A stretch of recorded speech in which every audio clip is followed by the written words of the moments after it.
So here are some of the supplies that I have set aside for my 8-channel snake. Just a few tools to help make the job easier. Some nice sharp scissors. There's a sharp knife in here. Wire cutters, big and small. Strippers up there. Solder, of course. Soldering iron. Some heat shrink tubing. So here's the 8-channel snake that I'll be working on today. This is just a standard balanced snake by Redco. It's called TGS 8. It's a really good high quality cable used for any type of balanced line level signal for like XLR or 1/4 inch balanced connectors. Today I'm going to be hooking up XLRs. On one end I'll be doing 4 male and 4 female, the sends and returns. The other end we'll be hooking up to my patch bay, so that means I'll be crimping and soldering these pins on and inserting them into this Molex connector. But of course you can install XLRs or balance 1/4 inch or whatever the other end needs to be. As long as it's a balanced connector, you can put it on the other end and connect it up to wherever you're going with it, whether it be a preamp, a compressor, reverb. This will get you there. So let me get set up here and I'll kind of show you how I get this thing prepped. Alright, so I've got my iPad here in a really awkward position, but some people were asking how I prep my snakes, and I thought I would just real quickly kind of show you what I do to get it ready for splicing and getting connectors and everything put on. So the first thing I do before I start stripping any of this sheathing off of the wire here, I put my heat shrink on the cables, because it's always easier to do before you have a bunch of strands that you're working with. So I've got those guys on, and they're kind of in towards the center of this length of cable or snake that I'm working on right now. And I'm gonna pull back this first layer here about 8 or 10 inches. It needs to be able, all the wires need to be able to fan out to reach the connectors in the back of the gear that'll be hooking it up to. So I'm coming back about 10 inches, and then I'm gonna fold the cable like that. I'm not really creasing it, but I'm folding it so there's a little bit of tension on the surface of this cable here, and I'm just lightly pressing the knife of my blade into it, being really careful not to slice or dig into it. It really doesn't take much. I'm just adding a little bit of pressure, and you can just follow the line real easily. And you know, when you get really close, it'll actually, you don't have to push down to the wires. It'll separate for you. So you can see this. I don't know if you can see it. I'm being backwards here, but it is separating on its own. The knife just kind of got that tear started. And so now that that's separated, excuse me, I'm going to take it off camera here and just gently, sometimes it's really tight getting this back. So just have to take your time with it and pull away. And it will come. If you don't want to muscle through it, you can cut off a little bit closer to the end and take it off in 2 pieces. Once it gets going, it's really not too bad. So you can see here I've got my 8 channels exposed. There's the end I just cut, and we didn't go into any of the individual strands. I just cut into the very first layer there of the outer sheath. And then there's this piece of nylon strand in here that gives the cable some strength. And just cut that excess away there. Sorry for the bad camera angle. It's about the best I can do right now without getting really fancy with the setup, and I just didn't have the time to do that. So this is where we're at. This is the score. So I'm going to do the same thing on this side. We come back about 8 or 10 inches.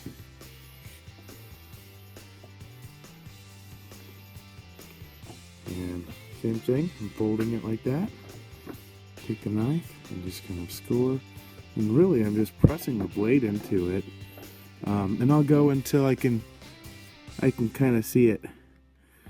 Just about to cut through. See, there's a little piece of it's almost like paper mache on the inside there. So it's not strong paper at all, but it's almost like an indicator to let you know that you're cutting through without actually having to hit the wire and see copper, and then you realize you've gone too far. The cut was a little crooked there. I'm gonna straighten it out. Just at a really awkward angle here. Sorry if I'm off camera. And that looks good, so I'm going to start pulling this away. So I've got that last piece stripped out, and I've got the cores exposed there, the multiple channels. And there's 8 channels there. Now this Redco stuff, I will say, is pretty decent. It's pretty easy to work with. You can see there are numbers on each of the strands. I don't think my camera will focus, but there are numbers on each of the strands every few inches to indicate what channel number that they are, so you don't get confused there. No color coding or anything like that you might see on some of the more high dollar cables, but this stuff is well shielded and definitely will do the job. I got it at redco.com. So next up, I'm going to put some heat shrink on some of these individual cables here, or well, all of them, and then I'll get ready to start stripping these down and prepping them for soldering. So like I said earlier, one of these is actually going to go to a preamp, and the other end is going to go to the patch bay. So the side that's going to go to the preamp with the XLRs on there, I'm actually going to be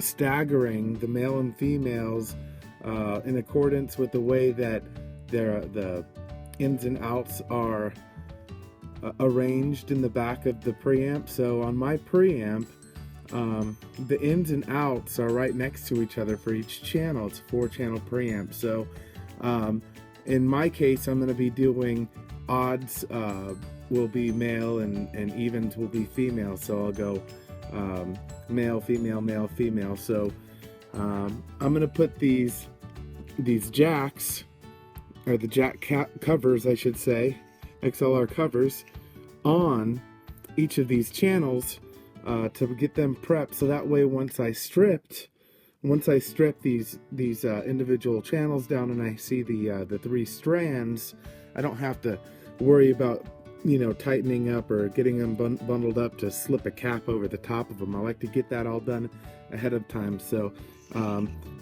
get your caps on each channel, and then after that I'm just going to throw a piece of electrical tape around there so they don't slip off, and I can work on the other end. So as you can see, I've got all of the caps on those channels, and I'm just gonna real quickly throw a piece of electrical tape there. It doesn't need to be on real tight or anything. It's just stopping all those caps from falling off while I continue working with this cable. You might be asking yourself why I do that. I really like to do everything in stages, so that way, when I'm stripping the wires, I can get all of the stripping done. When I'm doing the heat shrink, I can get all of that taken care of while the heat gun is out.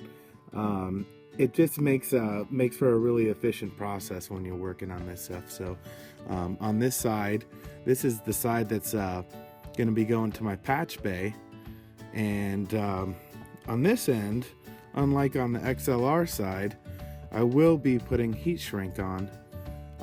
Just because those Molex connectors don't really have much in terms of strain relief like the XLR connectors have built into them. So this will just add a little bit of reassurance for me, and it looks a little bit more tidy too. Not that I always go for showroom quality on my wiring. I do prefer function over form, but it is nice when you can kind of have the best of, or at least get a little bit of both worlds in there. For me, function is most important.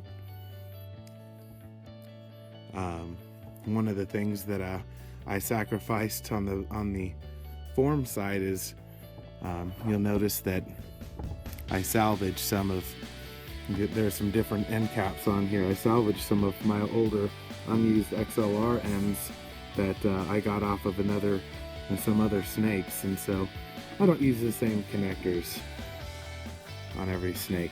You know, I recycle here. I think that you really need to make the best of what's laying around. So onward and upward, we've got our heat shrink on this end, we've got our dust caps there, and it is time to start stripping these cables back.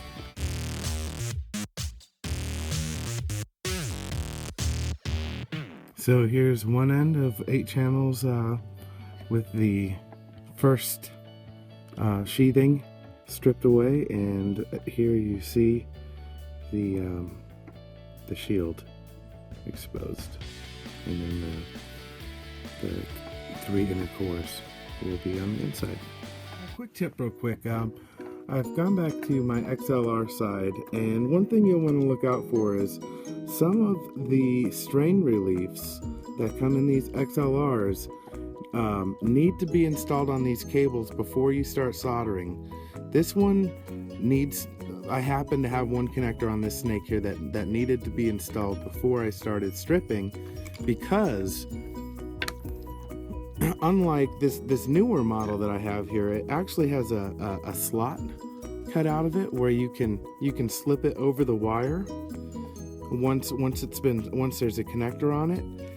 If you don't have that slot there, you're gonna find yourself taking all of your connectors back off just to put this strain relief back on your cable. So make sure that if you don't have the little cutout on your strain relief, that you install it on your cable before you start stripping and soldering your ends on.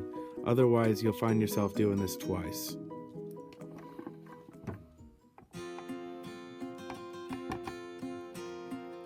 I'm going to take about 1.5 to 2 inches here.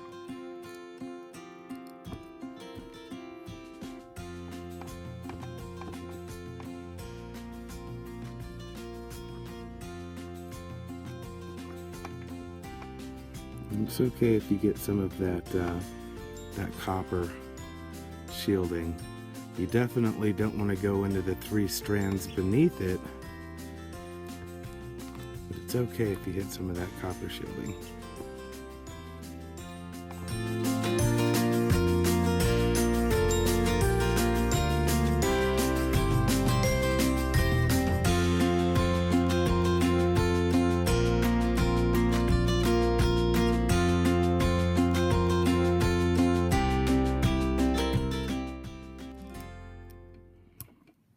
Just take your time. There's no rush with this. You don't want to mess up with this, because if you get one too short, then you have to cut them all back down to get them back to the right length. So now what we're going to do is just gather up this copper shielding, what's left of it, and I'm just going to pigtail it off to the side and cut it away.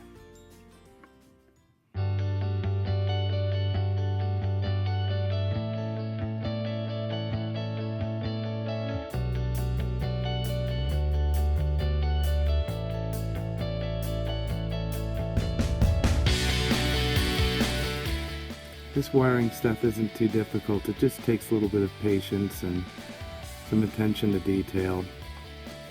But if you have those 2 things, it should be alright. A steady hand helps too.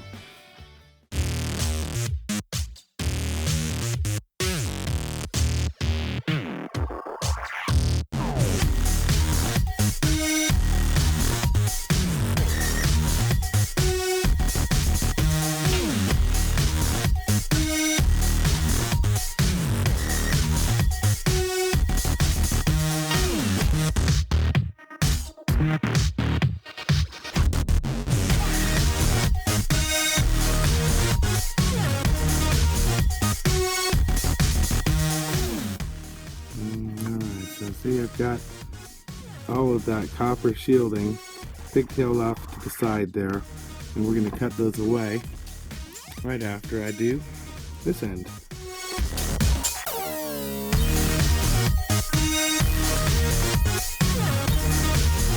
Alright, so I've pigtailed all of my shielding, and I'm just going to go through one by one now and start cutting away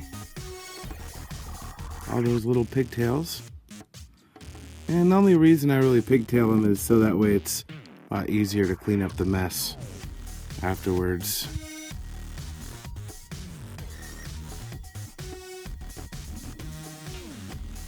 And you might hear some weird noises coming from my background. That is my bulldog Roxy snoring away her work hours right now. She should be over here helping me solder, but she's always sleeping on the clock. So I've got those pigtails cut away on that end there. Oop, little strand there. I can see it better on the camera than I can the naked eye. That's a little bit better. And I'll do the same thing on this end. Just cut them away. Pretty simple deal there. My little die cutters are getting a little dull. They have seen a lot of work this last couple of years, and I could probably either sharpen them or replace them. They've got a few gouges in them from cutting some larger gauge cables that they really shouldn't have cut. So now, let's see here. Got one more here. And I've got 18 clean ends. 8 for one end and 8 for the other. Next thing I'm going to do is I'll probably start on the XLR side, so I'll start stripping these individual, I believe these are 16 gauge wires, and start soldering those into the cups of the XLR connectors. Something else I wanted to mention here is if you're installing new jacks and you've never soldered on them before, one thing you need to do before you actually get to soldering is you need to tin the cups. And what I mean by that is simply heating up these cups and filling them up with solder, just like I'm doing here on the camera. That way when you do start soldering, it'll be a whole lot easier to get these things, get the cables in there and to stick. And also you're going to make a much better connection versus if you were just to use a small dab like on the wire itself, or try and hit it with a small dab while you're holding the wire. It's very difficult to hold the wire and hold solder and the gun all at the same time. So if you tin them, you're going to get a better connection for better conductivity, and it's also going to be a lot easier to work with. I do the same thing on the wire side, so after I strip the wires back, I'll tin the ends of the wires. That way I just need to heat up the cup, wait for it to melt, and then I could put the wire in there and get a good solid connection.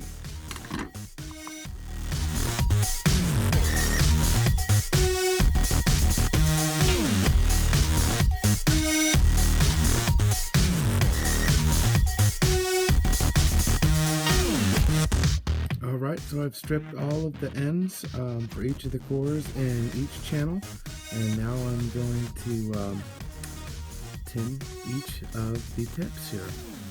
So on to that.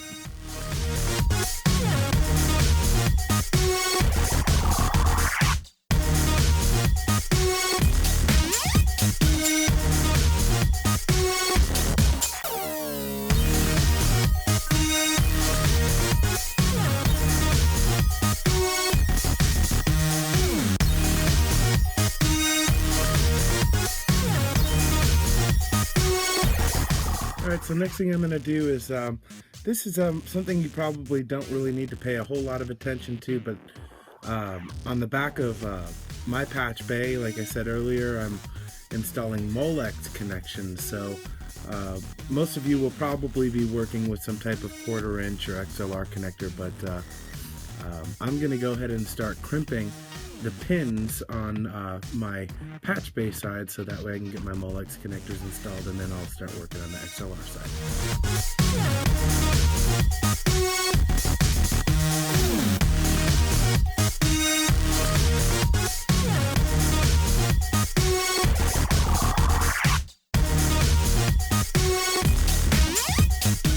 Alright, so I've got all of the pins connected to the patch bay side of my snake, and these will go into the Molex connectors, which look like this. And so, as you see, each of these cables has 3 cores within it, and they will plug into this. But first, I'm actually going to solder these pins on. Even though they're crimp on, I like to solder them just for that little bit of extra strength and conductivity. So I'll be doing that next.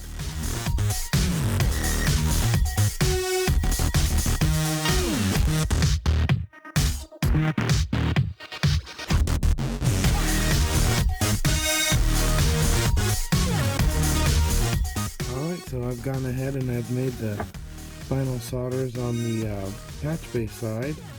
You can kind of see it just welded in right around where these guys have been crimped, and it just makes a more secure connection. Like I said, overall better continuity, and I think over the long haul, as you're reinserting the plug over and over again, these things kind of tend to have the problem of popping out, and I just want to go ahead and save myself the headache and potential of having to maintenance those items. So they are crimped and soldered, and I did that with about 500 different points in the patch bay already. So that was nothing. It didn't feel like much anyways.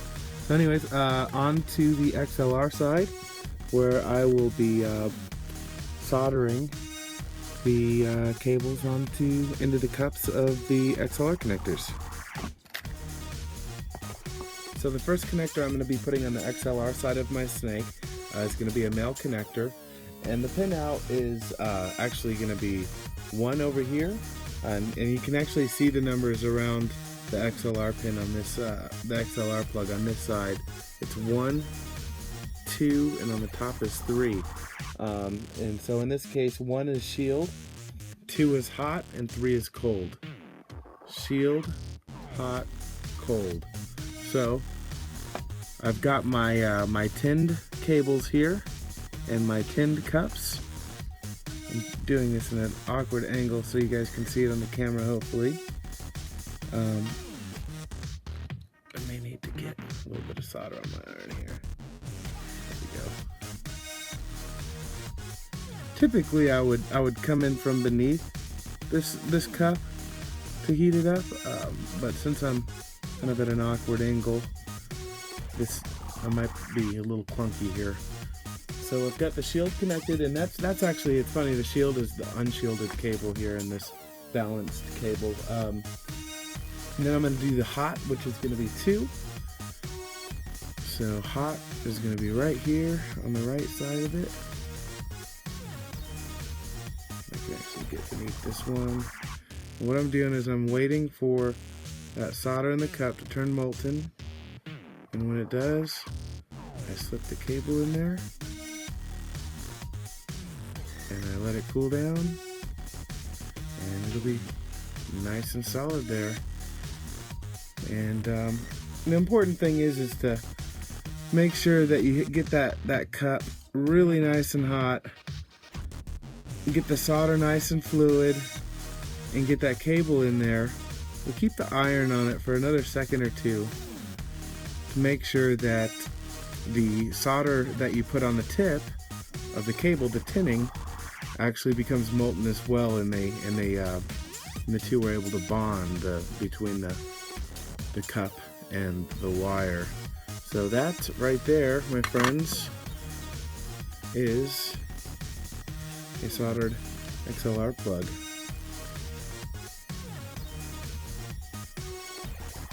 Get that to focus a little bit better. So you can see this is actually one of the used XLR plugs that I had recycled. So it already had a good amount of solder in there that was still good. I didn't have to refill it or anything like that, or re-tin the cups. But that's what you get there. So I'm going to go ahead and do that to the other 7 channels. I'm going to be alternating male-female. And hopefully when I'm done with that, we'll be able to assemble these guys, assemble the Molex connectors, and the snake will be done.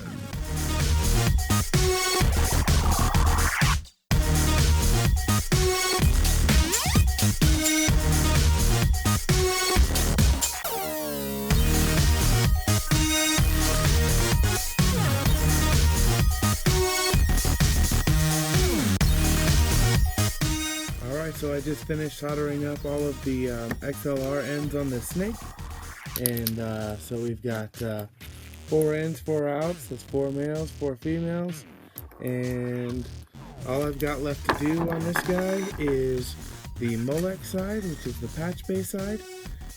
I'll get the heat shrink taken care of once I get the Molex on there, and this snake will be done. So I will check in here.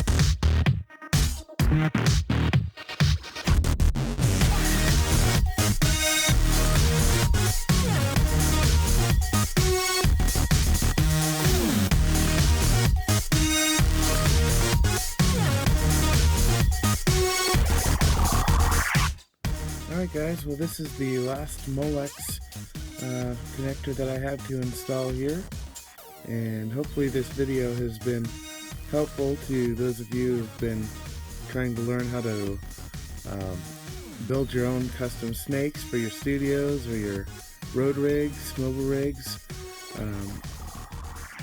You know, the more you spend time maintaining your own gear and building your own gear, the better understanding you're going to have of the way everything works and your signal flow, and you can also go out and take jobs with confidence knowing that your gear has been well looked after, and you know, if something goes wrong, you're gonna have a really good idea of where the problem may lay. These are the Molex connectors that are going to go in the back of the patch bay.